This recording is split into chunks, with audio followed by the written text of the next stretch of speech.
Hello friends, welcome back to our YouTube channel Naukri foodie. दोस्तों, आज हम लोग देखने वाले हैं बिहार दरोगा 2024-25 के लिए ज्ञान बिंदु जीएस एकेडमी के द्वारा प्रैक्टिस सेट नंबर 2 को। दोस्तों, अगर आप हमारे चैनल पर नए हैं तो प्लीज़ हमारे चैनल को सब्सक्राइब करेंगे। अगर आपको हमारी वीडियो पसंद आती है, आपको हेल्पफुल लगती है तो हमारी वीडियोज़ पर लाइक और कमेंट करना मत भूलिएगा और इसे अपने दोस्तों के साथ जरूर शेयर कीजिएगा। तो चलिए दोस्तों, शुरू करते हैं आज की इस वीडियो को। चलिए देखते हैं आज का पहला क्वेश्चन। तो आज का पहला क्वेश्चन है, वास्को डी गामा द्वारा कालीकट के राजा से प्राप्त व्यापार का अधिकार का विरोध किया गया था। आंसर हो जाएगा ए, अंग्रेज व्यापारी द्वारा। चोल का युद्ध किनके मध्य हुआ था? तो आंसर हो जाएगा पुर्तगाली एवं गुजरात के शासक। निम्नलिखित कथनों पर विचार करना है, उपयुक्त में कौन सा कथन असत्य है? तो आंसर हो जाएगा बी, केवल 2 जो है गलत है। पूर्वी भारत में अंग्रेजों द्वारा प्रथम कारखाना उड़ीसा के बालासोर में 1633 ईस्वी में खोला गया, ये सही है। प्रथम कर्नाटक युद्ध का तत्कालिक कारण क्या था? तो आंसर हो जाएगा सी, अंग्रेजी अधिकारी द्वारा फ्रांसीसी जहाज पर कब्जा कर लेना। निम्नलिखित में से किसके द्वारा लाहौर में अदालत आला नामक न्यायालय की स्थापना की गई? तो आंसर हो जाएगा डी, रंजीत सिंह। अगला देखते हैं, लॉर्ड वेलेजली द्वारा लागू की गई सहायक संधि व्यवस्था के बारे में निम्नलिखित में कौन सा कथन जो है लागू नहीं होता है?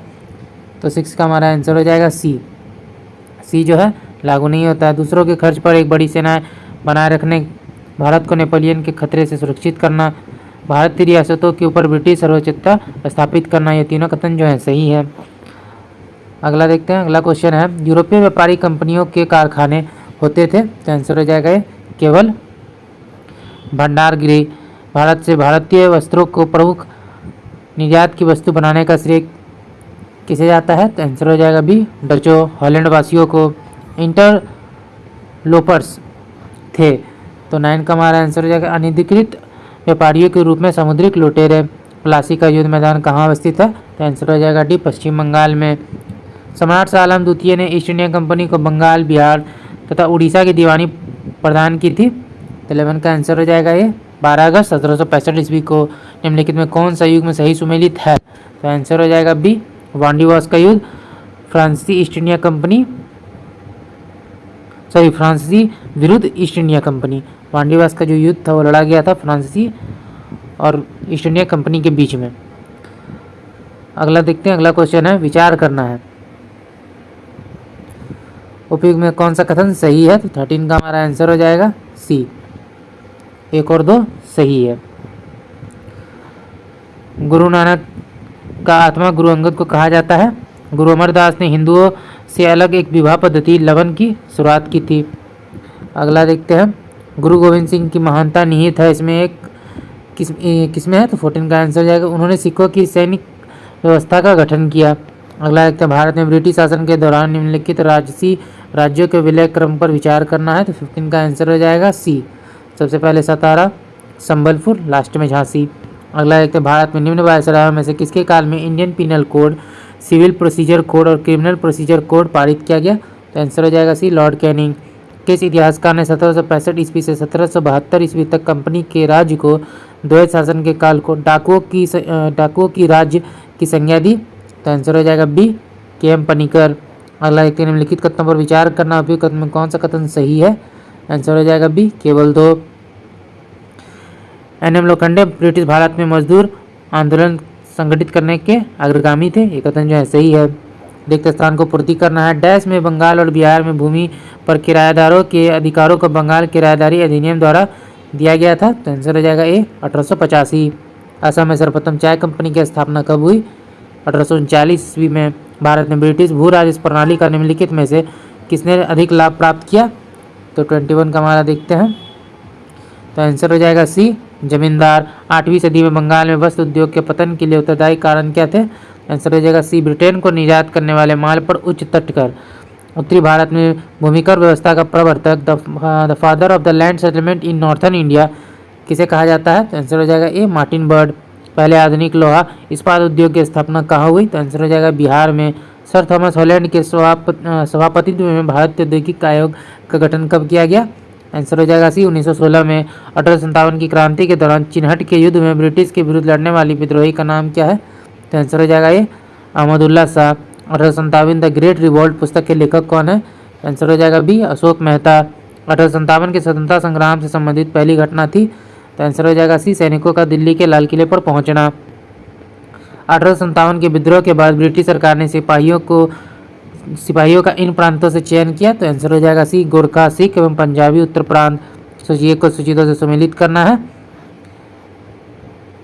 तो 29 का हमारा आंसर हो जाएगा, सॉरी 30 का हमारा आंसर हो जाएगा ए। 4321 झांसी का हो जाएगा रानी लक्ष्मीबाई, लखनऊ हो जाएगा बेगम हजरत महल, कानपुर अजमुल्ला खां, फैजाबाद मौलवी अहमद शाह। 4321। अगला देखिए केंद्रीय विधानसभा का निम्नलिखित में कौन सा निर्वाचन भारत शासन अधिनियम 1900 तहत के हुआ। तो सही उत्तर का चयन करना है। तो आंसर हो जाएगा 31 का सी, 1926 और 1945। इनमें से एक भारत सरकार अधिनियम 1935 की मुख्य विशेषताओं में से नहीं थी। तो आंसर हो जाएगा बी, ये जो है नहीं है। इस अधिनियम में अखिल भारतीय महासंघ का प्रावधान था। यह प्रांतीय स्वायत्तता के सूत्रपात का संकेत था। इसने प्रांतीय स्तर पर द्वैध शासन प्रणाली को समाप्त कर केंद्र में लागू किया। तीनों कथन जो है सही है। बालकन प्लान किस अधिनियम से संबंधित है। तो आंसर हो जाएगा डी, 1947 के भारत स्वतंत्रता अधिनियम से। इनमें से किसे सांप्रदायिक निर्वाचन के जनक के रूप में जाना जाता है। आंसर हो जाएगा बी, लॉर्ड मिंटो को। साइमन कमीशन की नियुक्ति ब्रिटेन में कब की गई थी। आंसर हो जाएगा 8 नवंबर 1927 को। भारत शासन अधिनियम 1935 के समय ब्रिटेन के प्रधानमंत्री कौन थे। आंसर हो जाएगा स्टैनली ब्लैडविन। अगला एक सरकारी सेवाओं में नामजदगी का सिद्धांत समाप्त कर कंपनी के महत्वपूर्ण पदों को प्रतियोगी परीक्षाओं के माध्यम से भरने की प्रक्रिया किस अधिनियम द्वारा शुरू की गई। तो 37 का हमारा आंसर हो जाएगा सी, 1853 के चार्टर अधिनियम। अप्रत्यक्ष चुनाव प्रणाली का प्रारंभ किस अधिनियम से माना जाता है। तो आंसर हो जाएगा डी, 1892 के भारत परिषद अधिनियम। निम्नलिखित में से किस वर्ष भारत में ब्रिटिश काल में बजट की व्यवस्था का शुभारंभ किया गया। आंसर हो जाएगा 1860 में। निम्नलिखित में कौन सा 1773 के रेगुलेटिंग एक्ट का उपबंध नहीं है। आंसर हो जाएगा डी, नहीं होगा। ईस्ट इंडिया कंपनी के ऊपर संसदीय पर्यवेक्षण की शुरुआत की बंगाल की सरकार गवर्नर जनरल एवं 4 सदस्यों की परिषद में निहित थी। इसने योग्यताओं पर सभी प्रतिबंधों को हटाकर कोर्ट ऑफ प्रोप्राइट्स में मत की शक्ति को बदल दिया। अगला एक 1922 में निम्नलिखित में से किसके द्वारा यह उद्गार व्यक्त किया गया कि भारतीय संविधान भारतीयों की इच्छा अनुसार होगा। तो आंसर हो जाएगा ये, महात्मा गांधी। कांग्रेस ने किस वर्ष किसी प्रकार के ब्राह्मण हस्तक्षेप के बिना भारतीय जनता द्वारा संविधान के निर्माण की मांग को लेकर प्रस्ताव पारित किया। 1936 ईस्वी में। संविधान सभा को किसने मूर्त रूप प्रदान किया था। तो आंसर हो जाएगा डी, जवाहरलाल नेहरू। निम्नलिखित में से संविधान सभा के बारे में गलत कथन कौन सा है। आंसर हो जाएगा सी, सी जो है गलत है। इसमें बड़ी संख्या में समितियों की मदद से काम किया। उनमें से प्रारूप समिति सबसे महत्वपूर्ण थी। अल्पसंख्यक समुदाय जैसे ईसाई, एंग्लो इंडियन और पारसियों को सभी में पर्याप्त प्रतिनिधित्व दिया गया। इसकी चुनाव प्रक्रिया 1935 के अधिनियम के 6वीं अनुसूची पर आधारित थी। कर, संपत्ति और शैक्षणिक योग्यता के कारण मताधिकार सीमित थे। अगला देखते हैं, निम्नलिखित में से किसने सुझाव दिया कि भारत की स्वतंत्रता के बाद भारत राष्ट्र कांग्रेस को एक राजनीतिक दल के रूप में भंग कर देना चाहिए। तो आंसर हो जाएगा डी, महात्मा गांधी। संविधान सभा में किस प्रांत का प्रतिनिधित्व जो है सबसे अधिक था। तो आंसर हो जाएगा डी, संयुक्त प्रांत। संविधान के प्रारूप समिति के समक्ष प्रस्तावना का प्रस्ताव किसने रखा था। आंसर हो जाएगा सी, महात्मा गांधी। भीमराव अम्बेडकर का संविधान सभा में विभाजन के पश्चात निर्वाचन कहाँ से हुआ था। बम्बई प्रेसिडेंसी से। अंतरिम सरकार 1946 में मुस्लिम लीग के सभी सदस्य भी सम्मिलित थे। निम्नलिखित में कौन सदस्य मुस्लिम लीग से संबंधित नहीं थे। तो आंसर हो जाएगा डी, रफ़ी अहमद किदवई। भारत सरकार द्वारा राज्य की चिन्ह कब से अंगीकृत किया गया। 26 जनवरी 1950। भारत की प्रमुख आर्थिक समस्या है। तो आंसर हो जाएगा डी, गरीबी एवं बेकारी। अर्धविकसित देशों की कार्यशील जनसंख्या का अधिकांश भाग संलग्न होता है प्राथमिक क्षेत्र में। देश में सब्जी उत्पादन में बिहार का स्थान क्या है, दूसरा। भारतीय अर्थव्यवस्था की विशेषता क्या है, नीचे दिखे कूट से सही उत्तर का चयन करना है। तो आंसर हो जाएगा बी, कृषि की प्रधानता, उद्योग की प्रधानता और न्यून प्रति व्यक्ति आय। अगला देखते हैं, भारत में बेरोजगारी से संबंधित मुद्दों का अध्ययन किया जाता है। तो आंसर हो जाएगा बी, समष्टि स्तर पर। भारत में नियोजित अर्थव्यवस्था आधारित है। आंसर हो जाएगा डी, मिश्रित अर्थव्यवस्था पर। किसने कहा कि अर्थशास्त्र धन का विज्ञान है। तो आंसर हो जाएगा सी, एडम स्मिथ। निम्नलिखित में कौन सा चुनाव की समस्या से संबंधित नहीं है। आय का अधिक होना। किसी अर्थव्यवस्था में क्षेत्रों को सार्वजनिक और निजी क्षेत्र में किस आधार पर वर्गीकृत किया जाता है? आंसर हो जाएगा सी, उद्यमों का स्वामित्व। भारतीय अर्थव्यवस्था का कौन सा क्षेत्र सकल राष्ट्रीय उत्पादन में सबसे अधिक योगदान करता है? तो आंसर हो जाएगा बी, द्वितीयक क्षेत्र। साइटोसोम के अंतर्गत निम्नलिखित में कौन एक शामिल नहीं है? तो आंसर हो जाएगा ए, केंद्रक। कोशिका का कौन सा भाग माइक्रोविलाई, सीलिया तथा फ्लैजिला जैसी संरचना का निर्माण करता है? तो आंसर हो जाएगा ए, कोशिका झिल्ली। ग्रेनम पाया जाता है? तो आंसर हो जाएगा बी, क्लोरोप्लास्ट में। क्रोमोसोम के अंतिम सिरा को कहते हैं? आंसर हो जाएगा सी, टीलोमियर। लाइसोसोम का सर्वप्रथम किसने देखा था? 65 का आंसर हो जाएगा सी, क्रिश्चियन डी डवे ने। श्वसन से संबंधित एंजाइम्स मौजूद रहते हैं? तो आंसर हो जाएगा बी, माइटोकॉन्ड्रियल गुहा मैट्रिक्स में। कोशिका के बारे में निम्नलिखित में कौन सा सही नहीं है? तो 67 का आंसर हो जाएगा डी, सभी देह ऊतकों में से एक ही प्रकार की कोशिका विद्यमान है। कोशिकीय और आणविक जीव विज्ञान केंद्र कहाँ स्थित है? तो आंसर हो जाएगा डी, हैदराबाद में। कोशिकीय श्वसन का सक्रिय स्थल कौन सा है? तो आंसर हो जाएगा बी, माइटोकॉन्ड्रिया।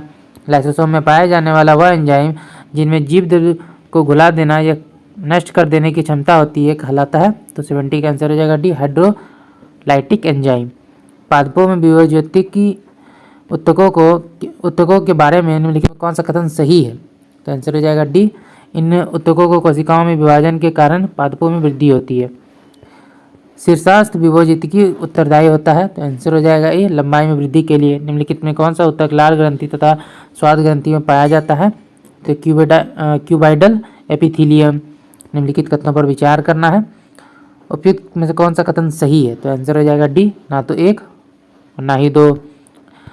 श्वेत तथा पीले तंतु पाए जाते हैं? तो आंसर हो जाएगा बी, एरियोलर ऊतक में हैवर्सियन तंत्र पाया जाता है? तो आंसर हो जाएगा डी, स्तनियों की अस्थियों में। हिस्टामिन एक प्रकार का प्रोटीन है जो भाग लेती है? तो 77 का आंसर हो जाएगा बी, एलर्जी प्रतिक्रियाओं में। सार्कोप्लाज्म नामक तरल पाया जाता है? तो आंसर हो जाएगा बी, पेशी ऊतक में। नेत्र के आइरिस में पाया जाने वाला ऊतक कौन सा है? आंसर हो जाएगा बी, आरेखित पेशी। मायोफाइब्रिल नामक रचना किस ऊतक में पाई जाती है? तो आंसर हो जाएगा पेशी ऊतक में। 10 जून 2024 को प्रकाशित हुई आत्मकथा आई हैव द स्ट्रीट्स एक कुट्टी क्रिकेट स्टोरी का संबंध किस भारतीय क्रिकेटर से है? तो आंसर हो जाएगा डी, रविचंद्र अश्विन। 7 जून 2024 को किसके द्वारा वर्ष 2025 को क्वांटम विज्ञान और प्रौद्योगिकी का अंतर्राष्ट्रीय वर्ष घोषित किया गया? संयुक्त राष्ट्र महासभा। हाल ही में नीले रंग की चींटी की नई प्रजाति की खोज किस राज्य में की गई है? अरुणाचल प्रदेश। भारत और कौन सा देश मिलकर संयुक्त तौर पर पृथ्वी के तापमान की निगरानी के लिए तृष्णा उपग्रह पर काम कर रहे हैं? फ्रांस। अंतर्राष्ट्रीय श्रम संगठन आईएलओ को हालिया जारी रिपोर्ट के अनुसार 2024 में वैश्विक बेरोजगारी दर कितने रहने का अनुमान है? तो आंसर हो जाएगा ए, 4.9%। डीआरडीओ ने हाल ही में रुद्रम 2 मिसाइल का सफल परीक्षण किया। यह किस प्रकार की मिसाइल है? हवा से सतह, एयर टू सरफेस। बहुराष्ट्रीय सेना अभ्यास रेड फ्लैग 24 का आयोजन किस देश में किया गया? USA. Mass communication internship program किस मंत्रालय ने शुरू किया है? जल शक्ति मंत्रालय। हाल ही में जारी वर्ल्ड प्रेस फ्रीडम इंडेक्स 2024 में भारत को 180 देशों के साथ कौन सा स्थान मिला है? 159वां। किस भारतीय मूल के प्रोफेसर को खगोल विज्ञान में प्रतिष्ठित 100 पुरस्कार से सम्मानित किया गया? श्रीनिवास आर कुलकर्णी। किस महिला टेनिस खिलाड़ी ने इटालियन ओपन का खिताब जीता है? ईगा स्वीटेक। भारतीय वायुसेना ने कहां पर एयरड्रॉप स्वदेशी मोबाइल हॉस्पिटल भीष्म क्यूब का परीक्षण किया? आंसर हो जाएगा बी, आगरा। संयुक्त राष्ट्र महासभा ने किस दिन को विश्व फुटबॉल दिवस के रूप में घोषित किया है? तो 93 का आंसर हो जाएगा डी, 25 मई को। विश्व हाइड्रोजन सम्मेलन 2024 का आयोजन कब किया गया? तो आंसर हो जाएगा रोटरडैम, कहाँ किया गया ये पूछा गया है। तो आंसर हो जाएगा ए, रोटरडैम, नीदरलैंड। विश्व का सबसे ऊंची वेधशाला का उद्घाटन कहाँ किया गया? तो आंसर हो जाएगा सी, जापान में। 96 से मैथ के क्वेश्चन है, तो मैथ के क्वेश्चन को आप सॉल्व कीजिए। मैं इसके आंसर को आपको बता देता हूँ। तो 96 का हमारा आंसर हो जाएगा बी। 97 में जो हमारा आंसर है वो हो जाएगा डी। 98 का जो आंसर है वो हो जाएगा सी। 99 में हमारा आंसर हो जाएगा बी। और लास्ट क्वेश्चन का जो आंसर है वो हो जाएगा सी। तो तो दोस्तों आज का वीडियो यहीं तक था। आशा करते हैं वीडियो को पसंद आया होगा। अगर आपने वीडियो को यहाँ तक देखा और अभी तक हमारे चैनल को सब्सक्राइब नहीं किया तो प्लीज़ हमारे चैनल को सब्सक्राइब करेंगे। अगर आपको हमारी वीडियो पसंद आई या आपको हेल्पफुल लगी तो इसे अपने दोस्तों के साथ भी जरूर शेयर कीजिएगा। हमारी वीडियोज़ पर लाइक और कमेंट करना मत भूलिएगा। तो चलिए फिर मिलते हैं एक मज़ेदार वीडियो के साथ। जय हिंद।